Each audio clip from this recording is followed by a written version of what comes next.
이곳 충남 서산과 내포 신도시에서 각각 이제 베이커리 카페와 로스터리 샵을 운영하고 있는 바리스타 겸 로스터 조선근이라고 합니다. 저희 매장은 충남 서산에 위치해 있고요. 가꾸운 빵과 신선하게 볶은 커피로 손님 여러분들을 즐겁게 해드리기 위해 이곳 서산에 자리 잡게 되었습니다. 지금은 가족 단위 손님들이 많이 방문해 주시면서 손님 여러분도 즐겁고 일하고 있는 저희도 즐겁게 매장을 운영하고 있습니다. 첫 대면은 저희 매장의 손님으로서 한번 방문을 해주셨고요.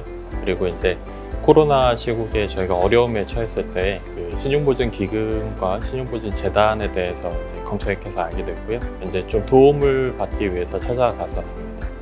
당장 보증 서비스를 받게 되고 나서 그 근근히 생활할 수 있는 여력을 찾게 된 게 아니라 해당 보증기금을 통해서 새로운 서비스를 제공하게 될 수 있었습니다. 그 서비스를 바탕으로 매장이 다시 활기를 찾게 된 점이 가장 큰 장점이라고 할 수 있겠습니다.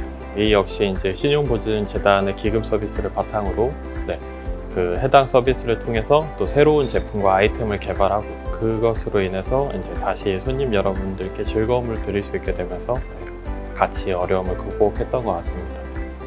저희 매장의 장점 같은 경우에는 일단은 이제 가장 크게 직접 볶은 커피라고 할 수 있겠습니다. 사실 커피라는 게 누구나 쉽게 내릴 수 있지만 누구나 올바르게 만들기는 굉장히 어려운 제품입니다.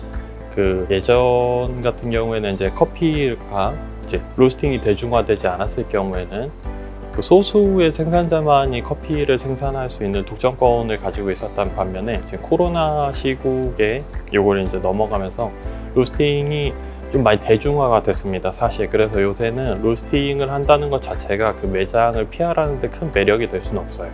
다만 이제 로스팅이 얼만큼 제대로 됐는지, 그리고 손님께 얼만큼 제대로 된 커피를 제공하는지가 문제가 될 수 있겠고, 사실 로스팅이 제대로 되지 않았을 경우에 커피는 그 맛있는 식품이 아니라 발암물질이 될 수 있습니다. 이제 사람들이 음식을 먹을 때 좀 덜 익은 음식이나 태운 음식 같은 걸 드시면 바로 이제 매장에 컴플레인을 하지 않습니까? 혹은 이제 식품을 섭취를 안 하시겠죠. 근데 커피는 덜 익거나 태운 거를 내어드려도 이제 생산자도 모르겠죠.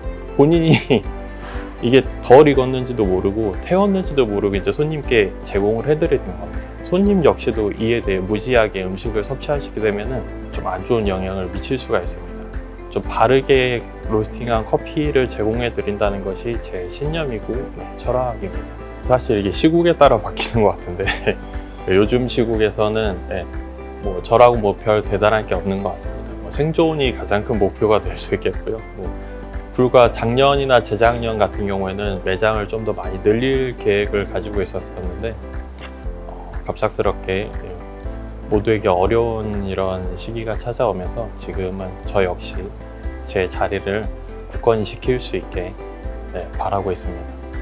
충남 신용보증재단 같은 경우에는 그 자영업자들의 되게 든든한 뒷배 같은 거라고 생각을 합니다. 사실 저희 자영업자들은 어떤 정부에서도 제대로 이제 보호를 받지 못하는 입장이라고 생각을 하고 있거든요. 저희는 노동자이면서 동시에 자본가일 수도 있는 특수한 위치에 있다고 생각을 합니다. 그래서 어떤 정부에서도 혜택을 받지 못하고 있는 입장이고요. 이런 서러움을 충남 신용보증재단이 잘 풀어주고 달래주고 있다고 생각을 합니다. 멘토링을 하게 된 계기는 좋은 커피를 전하고자 하는 목적에서 멘토링을 시작하게 되었고요. 사실 멘토링을 하면서 또 제가 얻게 되는 것도 굉장히 많이 있습니다. 누군가를 가르치면서 같이 성장할 수 있죠. 교학상장으로 하는데 저 역시 여러 매장을 돌아다니면서 또 다른 그 매장 점주님들에게 도움을 주는 것뿐만이라고 생각하지 않고 그 매장을 찾아주는 손님 여러분들의 그분들의 건강을 위해서 멘토링에 참여하게 되었습니다. 사실 작년이나 재작년 같은 경우에는 어떤 상투적인 응원의 말씀을 드릴 수 있었을 것 같은데 그 올해 같은 경우에는 제가 되려 응원의 말씀을 드리는 게 여러분들에게 좀 독이 될 것 같습니다. 얼마나 어려운 시국인지 저 역시 이제 필드에 있으면서 저 역시 직접 체감하고 있기 때문에 상투적인 응원의 말씀보다는 이 시국에서 건강을 챙기는데 가장 유념하셨으면 좋겠습니다. 저희 같은 경우에는 또 건강이 돈이지 않습니까? 시간도 돈이긴 한데 건강이 엄청 중요합니다. 매 삼시세끼를 꼬박꼬박 챙겨 드시진 못하더라도 2끼 정도는 꼭 드시고, 매장 운영 전후로 운동하실 수 있으면 꼭 운동하셔서 그 어떤 금전적인 압박에서 벗어날 수 없겠지만 우리 건강을 통해서 다시 좋은 기회를 잡을 수 있도록 꾸준히 건강관리에 유념하시기 바랍니다. 중소기업 소상공인 여러분, 다 같이 힘든 시국입니다. 스스로에게 어떤 문제가 있다면 자책하시지 마시고 각자의 자리에서 건강관리를 하는데 유념해 주시면 좋겠습니다. 이 어려운 시기를 다 같이 극복할 수 있도록 파이팅 합시다. 감사합니다.